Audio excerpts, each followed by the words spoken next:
আসসালামু আলাইকুম রহমতুল্লাহ। সুপ্রিয় দর্শক, আপনারা ইতিমধ্যে জেনেছেন যে জুমার নামাজ পড়ে নির্বাচনী প্রচারণা করেছিলেন ঢাকা ৮ আসনের স্বতন্ত্র প্রার্থী ইনকলাব মঞ্চের মুখপাত্র ওসমান হাদি।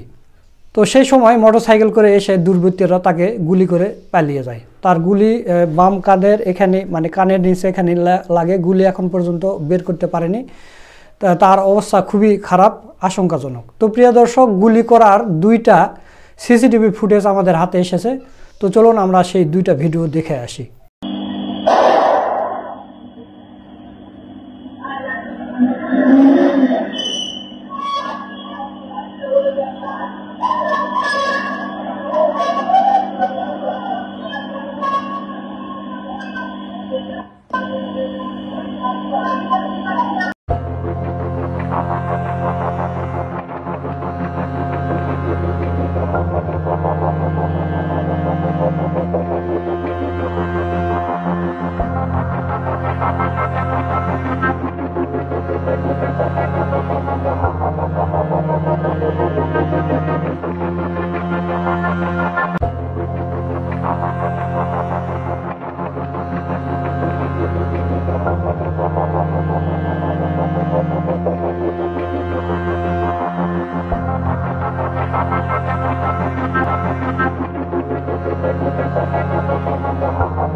সুপ্রিয় দর্শক, আপনারা ভিডিওটা দেখলেন। তো ওসমান হাদিকে যখন গুলি করে পালিয়ে যায়, এরপর ওসমান হাদিকে যখন হসপিটালে নেওয়া হয় তখনকার একটা ভিডিও আমাদের কাছে এসেছে। তো চলুন সেই ভিডিওটা আমরা একটু দেখি। আমাদের বাইরে অপরাধ কি স্বতন্ত্র নির্বাচন করা?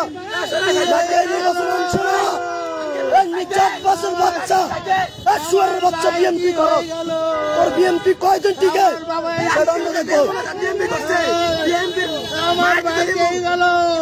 ওর বিএনপি কয়জন টিকে, তোর বিএনপির সাথে খেলা হবে, তোর বিএনপির সাথে খেলা হবে। সুপ্রিয় দর্শক, ওসমান হাদি গুলিবিদ্ধ হওয়ার পর থেকে আওয়ামী লীগের একটা পেজ মানে প্রোপাগান্ডা চালাচ্ছে এবং মির্জা আব্বাসের উপর পুরোপুরি দোষ দিয়ে দিচ্ছে। আপনারা স্ক্রিনে দেখতে পাচ্ছেন, এই পেজের নাম হচ্ছে দৈনিক আজকের কণ্ঠ। তারা হচ্ছে হেডিং দিয়েছে, মির্জা আব্বাসের নির্দেশে গুলিবিদ্ধ ওসমান হাদি নেওয়া হয়েছে দমেকে, এবং তারা ফটোকার্ড বানাচ্ছে। আপনারা দেখতে পাচ্ছেন আজকের কণ্ঠ। হুমকির 24 ঘন্টার মধ্যেই হামলা, মির্জা আব্বাসের ক্যাডারের গুলিতে বিদ্ধ ওসমান হাদি। এবং এরা হচ্ছে আরেকটা ভিডিও ছাড়ছে এদের এই পেজে, সেই ভিডিওটা একটু আপনারা দেখেন। মারিয়ার সিরিয়ালে কিন্তু এখন হাদি, আপনার বরিশালে যে ফুয়াদ ভাইয়ের উপর যে আক্রমণটা হলো, আমাকে বেশ কয়েকজন কনফার্ম করছে যে এখন কিন্তু মারিয়ার সিরিয়ালে হাদি। মারিয়ার সিরিয়ালে কিন্তু এখন হাদি, আপনার বরিশালে যে ফুয়াদ ভাইয়ের উপর যে আক্রমণটা হলো, আমাকে বেশ কয়েকজন কনফার্ম করছে যে এখন কিন্তু মারিয়ার সিরিয়ালে হাদি। সুপ্রিয় দর্শক, আপনারা ভিডিওটা দেখলেন। তো কে গুলি করেছে না করেছে এটা তদন্ত হওয়ার আগেই আমরা বলতে চাই না। মির্জা আব্বাসের উপরেও দোষ দিতে চাই না বা কারো উপরে দোষ দিতে চাই না। তো আওয়ামী লীগের পেজ থেকে যখন এটা দেওয়া হয়েছে তাহলে বোঝা যাচ্ছে যে এটা আওয়ামী লীগের কাজ। কারণ আপনারা জানেন যে আওয়ামী লীগ কিন্তু ধীরে ধীরে এই জুলাইয়ের যোদ্ধাদের এক এক করে শেষ করে দিচ্ছে।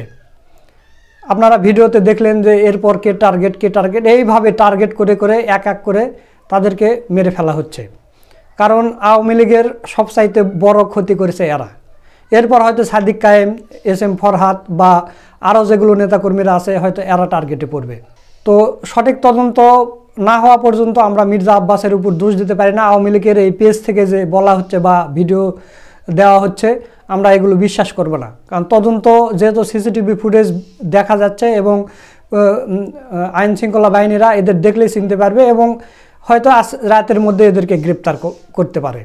তো এদেরকে গ্রেপ্তার করলে, জিজ্ঞাসাবাদ করলেই বোঝা যাবে আসলে কার হুকুমে কোন দলের কে গুলি করার জন্য অনুমতি দিয়েছে, কে গুলি করলো, সব কিছু বের হয়ে আসবে।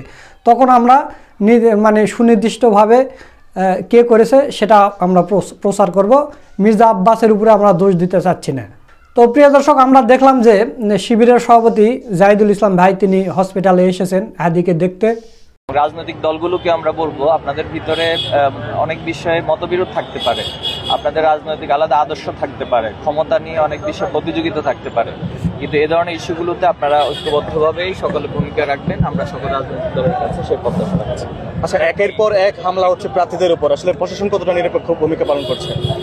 প্রশাসনের বিষয়টা আমি বলেছি, প্রশাসনের এখন পর্যন্ত যে ওনাদের যে আয়োজন বা উদ্যোগ, এটা যথেষ্ট বলে আমার কাছে মনে হচ্ছে না।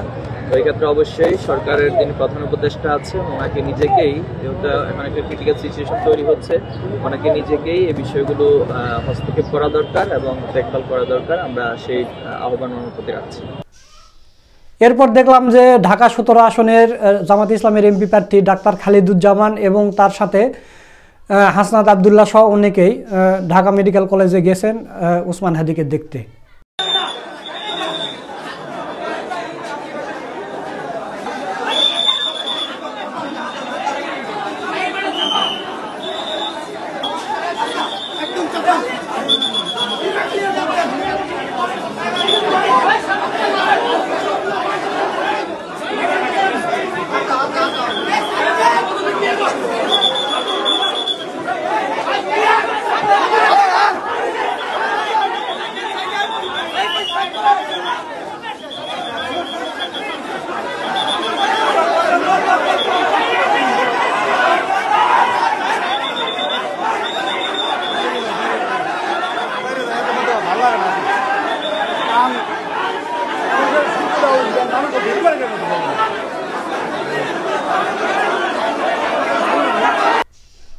তো প্রিয় দর্শক, এরপর আমরা দেখলাম যে মির্জা আব্বাসও ওসমান হাদিকে দেখতে এসেছেন এবং সেখানে ছাত্ররা এবং উচ্চ জনতা যারা ছিল তারা ভুয়া ভুয়া বলে স্লোগান দিচ্ছে, চান্দাবাজ বলতেছে মির্জা আব্বাসকে।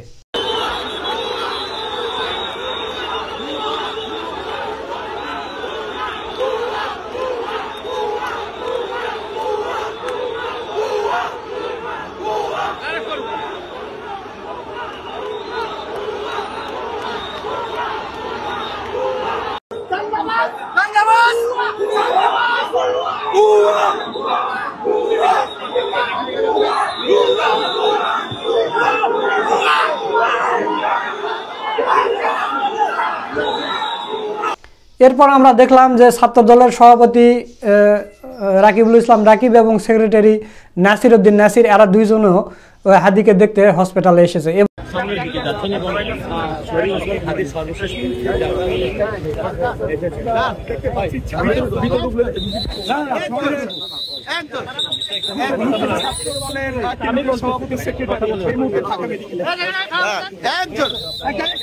এবং সাদিক কায়েমেরা তো আগে থেকে এরা বলে রেখেছে এবং ডক্টর মোহাম্মদ ইউনূস তিনিও বাহিনীদেরকে মানে দ্রুত গ্রেপ্তার করার জন্য আদেশও দিয়েছেন।